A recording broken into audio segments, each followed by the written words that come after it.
Sugri para wargi sumangga kiwari urang sami-sami Bandungan deui lajenganana carita hayang beunghar karangan Kileksa anu kiwari barisih dihaturkeun bagian anu ka 64. Sakumaha nu kantos dipaju naskah ieu carita jadi bagian anu ka 63 hanca poe kamari.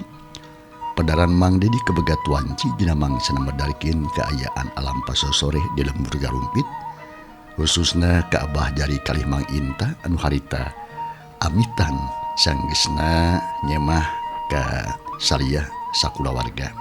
Kumaha atuh para pamirsa lajenganana ieu carita panjangna alam sore peuting teka catur dina ieu carita urang jojoreng geusna mangsa. Urang kocapkeun kaayaan alam di tempat nu sarua nyatana di galumpit geus nincak poe anu kaopat sabadana papisah jeung Bah Jari katut Mang Inta teh kiturnya. Kumaha atuh para pamirsa lajeng dai carita nyalangkung paosna mah mangga urang sami-sami Bandungan ku sadayana kaayaan alam ti beurang di lembur galumpit di imahna saliyah teh.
Kasugri para wargi dua boe geus kaliwat malahan magis nincak poe kaopat harita teh sabadana papisah jeung Abah Jari katut Mang Inta saria harita geus badami jeung nu jadi pamajikanana yen arek indi teuy cenah ngalalana neangan si Bahil tapi edas Abah Jari jeung Mang Inta teu aya datang estuni mata kesel nu ngadaguan.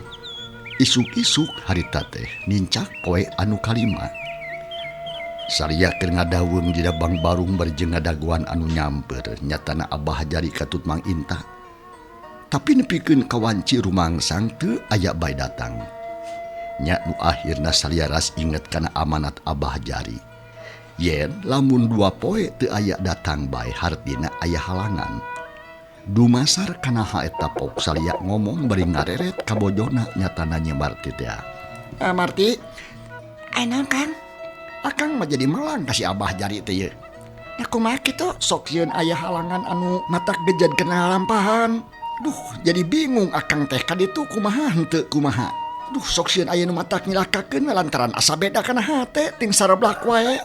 Cik, kumaha lamun ku akang arek ditempo ka lembur waru? Satuju kira-kirana Marti atawa ih mangawa atuh Kang. Eta mah kumaha saena we atuh. Teu nanaon atuh rek diteang ka lemurna oge. Da geus jadi kawajiban pikeun seuli talingakeun. Bisi Abah Jari gering atawa aya halangan sejen. Jung bae atur ka ditu mah Kang. Nya rek ayeuna we marnya sabab geus tarapik ieu oge. Tarina mah tuh akang teh ngarah karijung lamun seug aya anu nyamper. Cek salia jung nangtung maksudna arek indit. Beratu gerak miang Kang kades yang atos-atos lamun ka mana-mana teh nya kudu balik heula ka dieu. Da abdi mah hayang nyaho tujuanana pokona mah ngarah puguh we lamun aya anu nanyakeun. Bapa oge sok talete pisan geuningan ka dieu. Basana teh malang teh itu teh ieu teh kudu kanyahoan ka mana-manana atuh Kang. Di tangtu we balik heula atuh mah da perlu bebeja ka urang dieu. Sabab ayeuna mah urusan si Bahil teh lain ngan tanggung jawab urang wungkul. Geus jadi tanggung jawab sadarea. Malahan mah geus jadi perkara diunggah tempat ka si Wawalak teh. Sabab si Bahil teh geus kanyahoan ka dokna, manehna teh geuningan anu jahatna ka bina-bina. Mun ngartos abdi ge Kang, beratu gramiang. Nya sanggeus rengse babadamian mejeng bojona. Bral atuh salia indit deuk ngajugjug ka lemur waru. Dina hate geus timbul rupa-rupaning sangkaan. Palang siang Abah Jari jeung Mang Inta teh garering lantaran kamari ieu na atuh capek teuing waktu neangan Cibahil teh.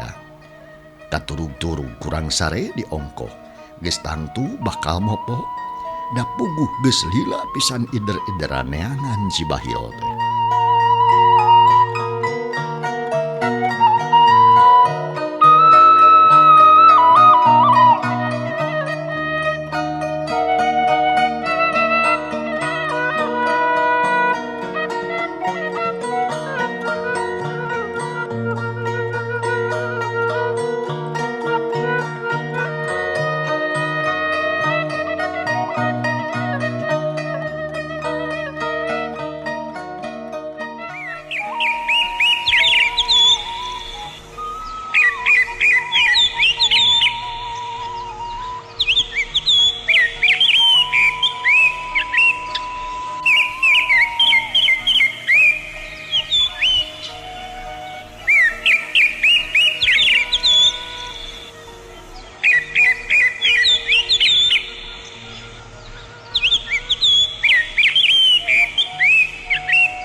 Kasugri para wargi urang jojo ringkesna lalampahan jang salia ti lembur galumpit ka lembur waru.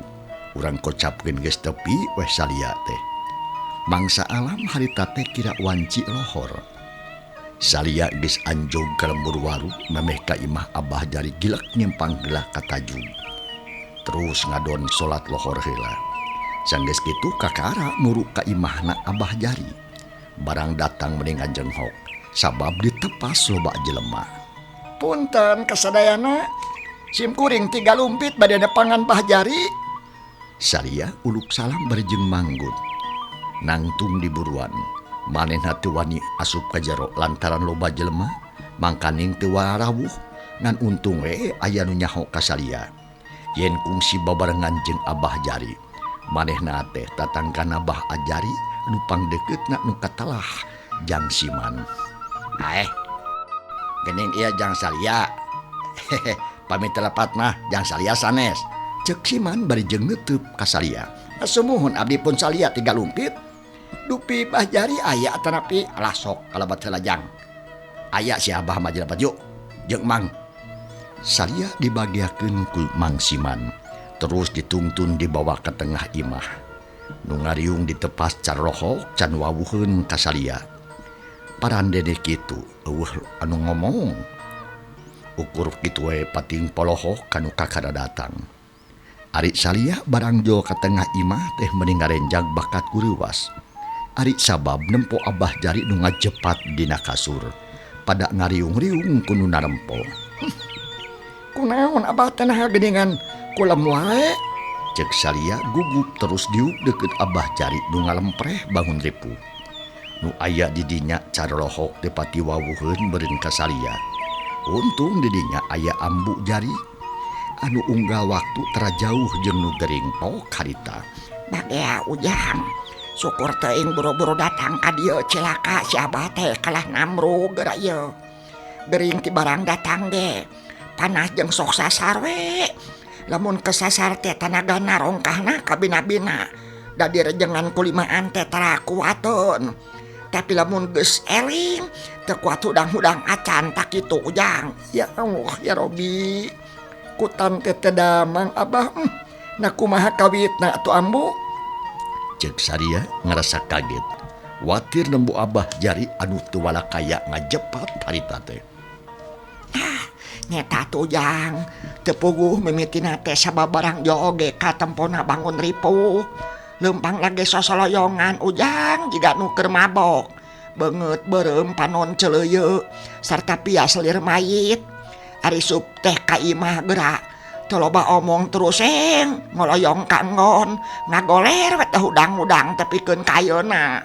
malahan matekung si daek daang-daang acan ti barang datang ge ujang ukur kitu we ginum wungkul. Cek si Ambu bojona Abah Jari ngomongna daria pisan ngabejakeun kaayaan salakina atuh puguh we salia teh meninggal huleng teu ngarti kana kaayaan Abah Jari anu sakitu ripuhna. Apan Bah Jari teh hiji tangtungan jago jeung deui awakna kuat tapi naha ayeuna nepikeun ka aya kajadian kieu. Lila kulila pok salia ngomong deui harita teh beri jeung neuteub kanu gering. Punten Ambu dupi Mang Inta ka mana di Ambu? Nah geningan teh katinggal. Ujang, puguh oge bet kawas menang badami. Kaayaan si Inta oge sarua jiga Abah. Nepi ka ayeuna teu bisa hudang-hudang acan. Malahan mah leuwih parna batan kieu cenah. Da teu inget kana nanaon. Ditanya oge teu bisa ngajawab Ujang. Tapi lamun keur sasar ngomong teh sok ngacamling ka mana wae. Ngan minang nyebut-nyebut si Bahil we ayo sarta sok kekeleuweuhan nitah newak tak gitu si Inta mah Ujang leuwih parna batan si Abah ayeuna mah aya we di imahna. Aduh nakunaon atunya nya aya kasakit bet kitu-kitu teuing natos di landongan atuh nepi teh acan Ambu naon bae landongna geus Ujang geus na maubar geus rupa-rupa lantaran jadi oge loba kolot anu ngarti tapi edas eueuh nu teurak Ujang kasakitna tetep we banget malahan mah geus diubaran ku dukun urang naringo tapi eueuh anu metu eueuh urut-urut acan cik tulungan Ujang kasep nah kudu kumaha lamun geus kieu yo kamana neangan ubar geura. Menang padanya kitu di Ambu Jari salia kalah ngahuleng bakat ku bingung. Manehna teu bisa gancang-gancang ngajawab ari sabab teu pati apal kanu kararitu teh. Leng atuh harita salia mikir ingetanana muter neangan ngaran-ngaran jalma nu sakira bisa ngubaran. Ras atuh inget ka Aki Sanip nu mangkuk di lembur Cikarang tatanggana Mang Kamin teh. Ambu aya naon Ujang teh abdi teh emut ayeuna mah rehna di Cikarang teh aya hiji tangtung sepuh anu jenengan Aki Sanip kapungkur waktos abdi aya pakuat pakaitna sareng siluman ku anjeunna teh ditulungan tah ayeuna oge alhamdulillah kumaha tah upami urang tepangan matu ka Cikarang. Ceuk salia rada marah mai manehna ngarasa bungah ari sabab make jeung inget ka Aki Sanip nu boga elmu gerumubaran anu gering. Alhamdulillah tuh Ujang tageningan aya nu bisa nulungan tang tuwe Ambu masa 7 pisan Ujang lamun kitu carana mah tapi kumaha carana atunya saha nu kadituna sawios kumaha Ujang abdi nu bade kadituna mah Ambu da abdi tos terang ka bumina sareng seueur kawawuhan di ditu tah upami Aki Sanip teu sangemeun upamana kitu abdi bade muntang tulung teh Kajang Ali Rohman putrana kersa ajengan Haji Burhan. Jawabna salia tegas. Atuh sadarea ngarasa bungah lantaran aya harapan anyar pok atuh harita Mang Siman.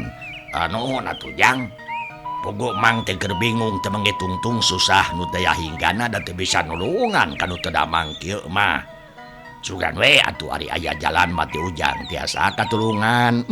Upami Ujang pergi ku rencang sawios sareng Mang dibarengan ka ditu yo tah geningan daekeun si Man syukur euy Man jik barengan tajang salia nuhun atuh kitu mah kersa mah Mang tangtos we atuh bakal langkung sae hayu atuh Mang urang ayeuna we urang mios beumpeung aya keneh waktos ngan abdi teh titip saur we ka kulawarga Mang Inta rehna abdi teh tiasa ngalayan ayeuna kitu we Ambu keun bae jangkeun ku Ambu rek dibejakeun rek ditepikeun da teh kitu oge sok menang aya anu ka dieu anakna atawa pamajikanana ngan lamun bisa macanak we ka dieu Aki Sanip teh nya ngarakasaksian anu teu damangna. Insyaallah Ambu keun urang usahakeun supados kabantun ka dieu anjeunna nanging upami anjeunna repot upamina kapaksa ukur nyohongkeun landongna wungkul panginten. Ceuk salia deh bari jeung singkil arek meang deui pok ditempas ku Mang Siman. Cali-cali heula tuh Jang Mang bade gentos heula baju yo da teu puguh ari kikieuan mah era ku batur. Kitu teh atuh Mang Siman bari jeung nangtung. Dong atuh we ya disalin heula si Man sia. Kenae sia si Ujang masina nyaneut heula jadi dieu nginum heula. Ulah diangurkeun wae da capek boron tiga lumpit ka dieu teh. Atuh Mang Siman nyelang indit ari kula warga Ambu Jari hidang nyodorkeun cai enteh ka Jang Salia. Malahan mah jeung caneutna bari jeung ngadaguan Mang Siman cenah. Salia pada nanya kudu aya di dinya. Utamana pisan mah nanyakeun lalakon Bah Jari jeung Mang Inta salila maluruh si Bahil teh. Lantaran ti barang datang oge boh Mang Inta boh Abah Jari. Can bisa ditanya nanaon. Da puguh kalah langsung gering ripuh. Jikana bae teluh anu dikirim ku Aki Rawit bener-bener mati babari terap. Didinya atuh Salia ngadadarkeun lalakon manehna jeung Bah Jari. Dina raraga newak si Bahil. Ti mimiti indit tug nepikeun kadang harita. Atuh puguh we sarerea ge mending ngahuleng ari sabab. Sarua di ngarasahan deul ku ayana si Bahil bet leupas deui. Kaingan atur kitu mah Jang Salia. Jigana bae si Inta jeung si Abah teh capek hate meureun atawa bakat ku pusing mikiran si Bahil anu akhirna soak awakna. Tapi aya nu aneh saeutik Ujang. Kumaha kitu Ambu? Dina mangsa peutingan mimiti gering kaayaan teh kacida keungna di dieu teh jong diburuan sok kadenge sora sapatu kuda meuni plok-plak. Tah eta ciri naon nya Ujang? Ambu mah rada hariwang yo. Cek si Ambu Jari bari jeung ngaguar pangalaman hirupna. Di tema unu sejena ngaheueuhkeun nganyakeun kana pamanggih si Ambu Jari. Anu memang peuting teh kungsi aya sora-sora nu mataksieun cenah. Malahan mah sora anjing babaung ge meunikeun kareang. Geus puguheun koreak jeung manuk gagak mah patembalan. Duh cilaka ieu. Palang siang aya hubunganna jeung si Bahil. Naon sababna Jang Salia? Ari mari kieu Ambu. Kungsi ka Pargo. Aya anu ngalanto kalebur galumpit. Malahan mah pada moro tah ku para ronda jadi tuh. Malahan mah pun bojog ge ngiring aub ngan hanya kawe teh kasewak si Bahil teh. Nya si Bahil teh. Ari dongengna kieu geura. Barabat atuh Salia harita ngadongengkeun kajadian di imah manehna. Dumasar kana laporan ti jadi pamajikanana. Anu ngadongengkeun ngeunaan morok si Bahil jeung ronda. Atuh puguh we anu ngariung di dinya meunikeun kacolohok ngarasa kaget. Sarta ampir sarerea boga sangkaan yen si Bahil teh kungsi datang ka lembur waru ngawurkeun baruang ka imah Abah Jari jeung Mang Inta. Alah, Gusti Agung, ku tante kitu Jang Salia. Palang siang si Bahil teh ka dieu ge aya meureunan. Tangtu tah si Gejo teh ngawurkeun baruang ka imah ieu. Nurus tonyong eta bangkeluk teh. Rupina mah kana kitu Ambu. Nanging urang teruskeun we engke ka Aki Sanip. Mudah-mudahan mugi-mugi anjeunna tiasa ngaguar kana naon rupi lalakon anu salaresna. Nah kumaha ieu teh pangna tiasa kieukeun. Insyaallah ku abdi bade didedarkeun lalakonna di ditu. Cek Jang Salia pinuh ku rasa sumanget. Manehna ge ngarasa gemes kanu ngaran si Bahil teh. Lantaran manehna sorangan geus sababaraha kali diancam pati. Untung we Salia mah aya keneh milik. Waktu si Bahil datang ka imahna kanyahoan kudu jadi pamajikanana. Akhirna mah baruang teh henteu teurak sabab henteu sempet diawurkeun. Barang kerame nyawalakeun perkara eta. Kurutak atuh Mang Siman datang. Malah teh kungsi diuk-diuk acan pok ngomong ngajak indit ka Salia. Yang, ayo urang mios ayeuna. Ayeuna mah geus tarapi mang dieu. Mangga mangke keke. Da abdi oge teu siap di tadi keneh Ambu. Kitu dikasadaya di kantun lingi. Abdi teh nyuhungkeun jadwi di pangduana deui. Ayeuna bade ngabujang ka Cikarang. Cek Jang Salia amitan kanu aya di imah. Ku sarerea dijurungkeun. Bari jeung diiring ku pangdoa sangkan salamet jeung hasil maksud.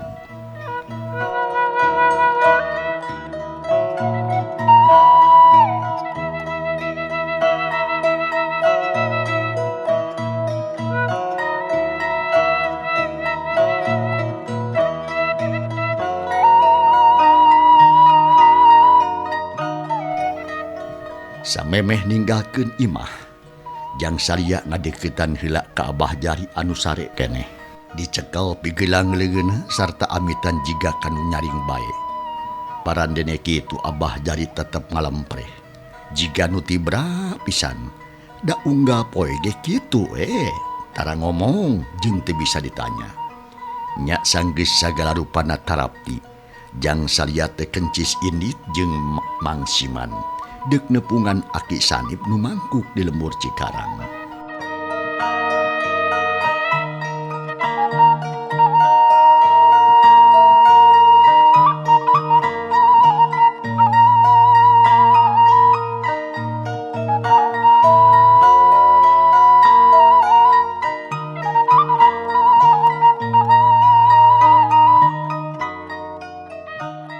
Kasugri para wargi, cag urang tunda kaayaan lembur waru dina umumna, khususna kulawarga Abah Jari, khususna pisan mah ka Abah Jari anu nandangan kasakit.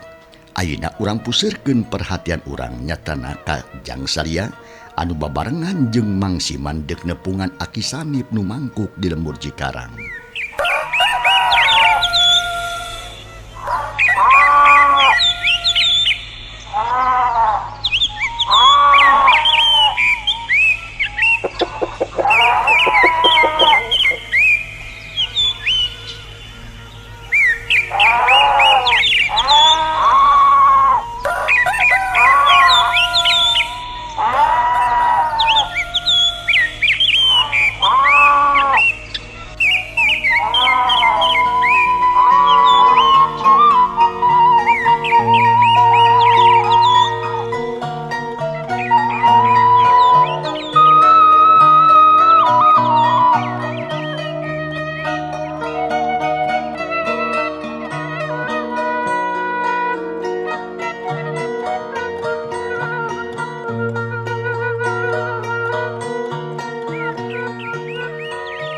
Sorak manuk recet di sarada patembalan jeung pada baturna. Hawar-hawar kadenge sora hayam kongkorongo jiga namah di pelemburan anu deukeut. Breh aya nu leumpang paduduaan, horeng Simana horeng. Jang Salya jeung Mang Siman nu harita keur aya setengahing perjalanan. Salya galecok we ngobrol jeung Mang Siman teh mun sagala diobrolkeun. Atuh teu karasa lumampah teh ari jeung bari ngawangkong. Malah nyaho-nyaho geus tepi teh kalembur galumpit. Gilak nyimpang heula atuh ka imah Salya deuk bebeja cenah kanu jadi pamajikanana yen poeta keneh deuk muru ka lembur Cikarang. Nyimarti atuh ngajurungan malahan mah milu ngaduakeun sangkan tepung jeung Aki Sanip nu dipalar sangkan Abah Jari jeung Mang Inta katulungan. Bral Salya jeung Mang Siman teh indit deui ngajugjug ka lembur Cikarang nu kacida jauhna ti dinya mah. Parandene kitu nu duaan teu mikirkeun waktu jeung anggangna lalampahan. Harta kene kencring indit padahal mah mangsa alam harita mata poe geus dengdek ngulon sakedeung deui ge bakal nincak mangsana sore.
mangsana atuh kaluar ti lembur galumpit. Mangsa alam di sore, sora tonggeret meniriang di sarada patembalan jeung pada baturna. Sok sanajan maju ke alam peuting. Jang Salia jeung Mang Siman harita ngereuyeuh lempang deuk muru ka lembur Cikarang. Beukilila alam teh repreupan tungtuna, rakatak alam poek. Harita tetep we ngereuyeuh lalampahan Salia jeung Mang Siman teh. Sok sanajan jangkrik-reang di sarada patembalan jeung pada baturna. Mata keung jeung mata kelar jeung mata kalawang. Lantaran Salia atuh inget jeung tanggung jawab kana kaslametan Abah Jari. Nya kitu di Mang Inta nu ti wari keur gering. Eueuh deui pijama lamun ceug manehna henteu indit peuting-peuting ge ka lembur Cikarang, maksudna deuk nepungan aki sanip teh. Gancangna sapeuting atuh harita lumampah. Lila kulila mah jauh hanteu burung cunug, anggang hanteu burung datang. Manuk disrecet di sarada mapaesan kaayaan alam harita. Sapeuting jeput atuh lalampahan Salia jeung Mang Siman lumampah ti lembur galumpit ka lembur Cikarang. Sejak nepungan aki sanip lumangkuk di lemburna.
Anu lumampah urang kocapkeun geus tepi we harita teh. Jang Salia jeung Mang Siman geus aya di lembur Cikarang. Malahan mah geus aya di imahna Pak Haji Burhan. Mangsa alam harita teh isuk-isuk keneh kira-kira 6:30. Mata poe ge kakarahanit karasana teh. Salia jeung Mang Siman ditarima ku kulawarga Pak Haji Burhan. Kalayan kabungahan. Sarerea ngariung ditepas. Malahan mah semah teh atuh geus disuguhan. Manuk recet di sarada patembalan jeung baturna. Hayam jago kongkorongo kayam bika ngasuh anakna mendiricit di pipir imahna Pak Haji Burhan. Nya harita kurunyung jang Ali Rohman di bejaan ku bapana yen diharip aya semah. Atuh jang Ali nyang harip langsung. Geningan Kang Salia, aya naon di teh Kang nu saresna? Nah geningan anjing keneh tos sumping ka dieu nah wayah kumaha ti galumpit. Cek Ali Rohman mimiti nanya bari jeung neuteub. Manehna rada rewas oge kadatangan ku Salia isuk-isuk teh. Laras pisan teh, Cep Ali, akang teh ngadadak pisan mios teh. Margi ti aya rencana ti somehna. Anu janten pokona mah kieu itu Sep. Kahiji bade nguningakeun yen si Bahil teh leupas di jalan, astagfirullahaladzim.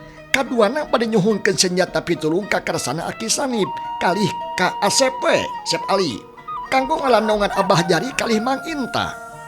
Margi sasumpingna ti dieu teh teras we teu damang walas malihan mah da tiasa ditaros-taros acan.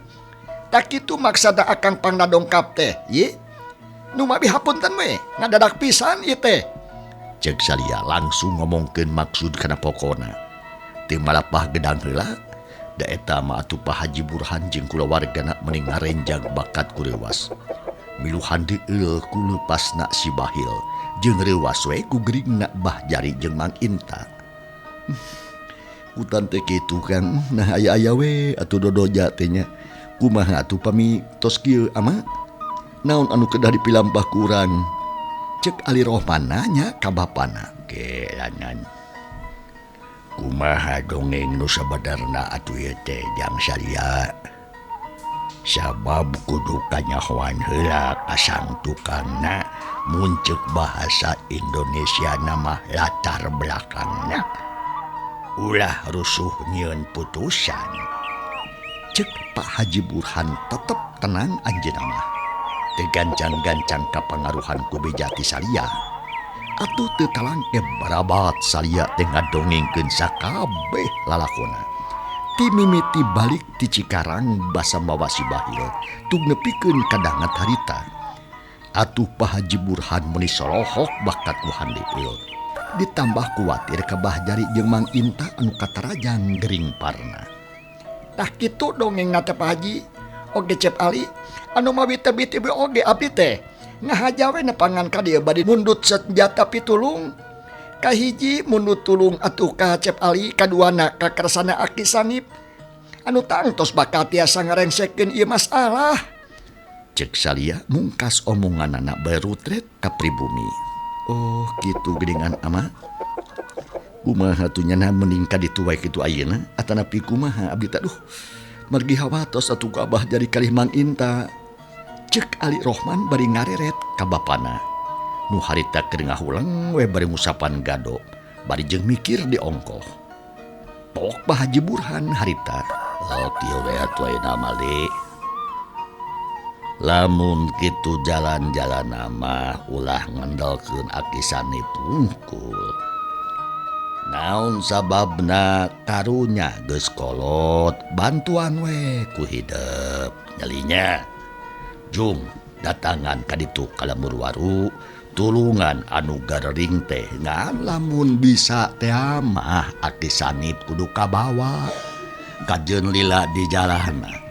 Asa tepi weh ka ditu dah kitu we amanat ama maju. Ayeuna gada arindit ka ditu tulungan anu keur katunggaraan. Maksudnya bisi elat teuing li. Kitu saur kersana Pak Haji Burhan ngajurungan putrana. Atuh Salia meuni bungaheun. Kitu deui atuh Mang Siman anu nganteurna. Mangga mah ayeuna pisan abdi bade miyos. Nangge bari nepangan heula Aki Sanip sakantenan we sareng Kang Salia atuh kaditu. Cek Ali Rohman hadita teh ari pok teh Pak Haji Burhan hadita. Nya ari geus barang dahar mah janji wae ari kasih Aki Sanip oge. Tapi samemeh indit kalemur waru kudu nyimpang deui ka dieu. Mangga mah da eta oge bade ka dieu heula wawartos ka ambu. Hayu atuh Kang Salia urang nepangan heula Aki Sanip. Mangga Sep. Ngingan we Kang mah, hayu atuh Mang Siman. Salia harta junang tumbari ngareret ka Mang Siman. Atuh geus kitu mah kalawan teloba omong liberal harita keneh tiluan miang muru ka imahna Aki Sanip. Malahan mah babarengan dah hayang nyaho imahna.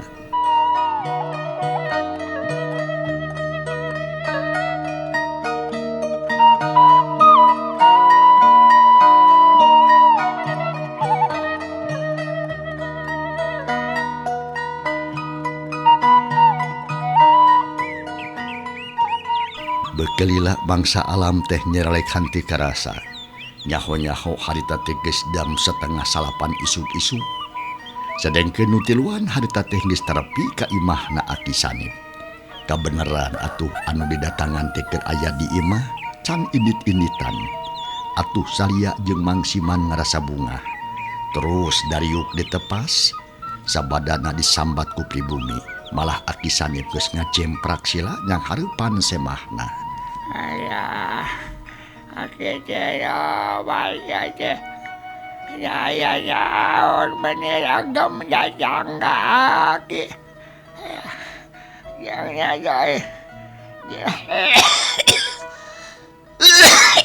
Ayah. Jika ayah urang dari umpit ka dia. Nyahaya nyaon ujang. Terus pisan sepuh. Abdi tengah aja nepangan kaki margi di puntangan tulungku kersana Kang Salia di galumpit. Ari Kang Salya nganter urang lembur waru nyatana ieu Mang Siman. Cek Ali Rohman nerangkeun maksud semahna. Gitu. Aya naon jang simut. Siman ki sana simut. Ya, jang siman. Aki Sanip nutup atuh ka Mang Siman. Sumohon bade mun tulung Aki. Da ieu anu langkung uninga mah jang Salya. Manggawe laraskeun sareng anjeunna Ki. Cek Mang Siman teu wani ngabejakeun ari sabab manehna mah ngan sakadar nganter. Gitu ge. Kumaha itu maksana jang naon teh. Salya adu maki jang Salya. Kieu kisah nama abdi teh hawatos kudu teh damang. Nyata Abah Jari kalih Mang Inta anu kantos ributan waktos newak si Bahil teh di bumina Mang Kamin. Tah ayeuna anjeunna teh katarajang teu damang walas. Estuning matak ngahariwankeun pisan Aki. Kula warga parantos taak ngalandonganana sareng hariwangeun pisan we. Lajeng abdi teh ngahaja dongkap ka ditu. Sarta abdi teh emut ka Sera Aki atuh sakantenan we abdi teh ka dieu. Maksudnya pada nyuhungkeun senjata pitulung ti Sera Aki manawa sareng manawi keur saluntur manah kanggo ngalandongan anu teu daramang. Malihan mah pamikersa mah hoyong kabantun ka ditu Aki teh. Margi anu teu damang na hoyong katinggal ku Sera Aki. Kitu maksud Ki bangna abdi dongkap ka dieu teh. Cek Salya rada tarik ngomong sangkan kadengieun. Terus atuh ngabejakeun maksudna kalawan jelas. Ari Aki Sanip unggut-unggutan we harita teh. Pedah waktu cukup mangsanya kapan cag para pamiarsa. Yeu carita urang tunda heula. Kumaha atuh lajenganana insyaallah enjing dina mangsa tur acara anu sarua urang Bandungan bagian anu ke-65. Mang Dedi ngahaturkeun nuhun kumarupi perhatosanana. Wilujeng kantun kasadayana. Wassalamualaikum warahmatullahi wabarakatuh.